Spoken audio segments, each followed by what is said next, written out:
Hola a todos y bienvenidos a un nuevo vídeo de El Zarpazo, la nueva actualidad del Real Zaragoza.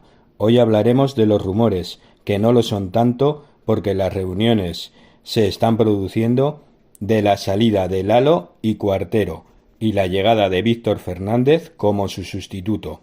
Y es que, viendo la mala situación del club, César Alierta lleva unos días de reuniones con la directiva para tratar de solucionar la actual situación, dando un giro total a la entidad, con la salida de Lalo Arantegui y Luis Carlos Cuartero, para que Víctor Fernández se encargue de preparar una nueva plantilla en este mercado de invierno que comienza en enero.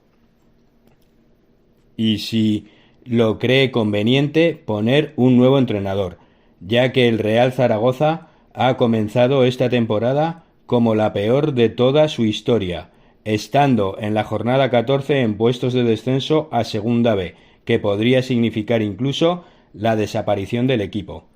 Pero bueno, si los cambios llegan, ahora que aún se puede fichar, podría solucionarse un poco la mala situación.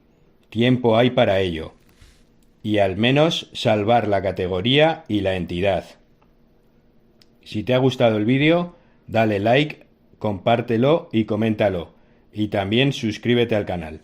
También puedes seguirnos en redes sociales. Y tenemos un buzón del aficionado. Nos vemos en el próximo vídeo. Aupa Real Zaragoza.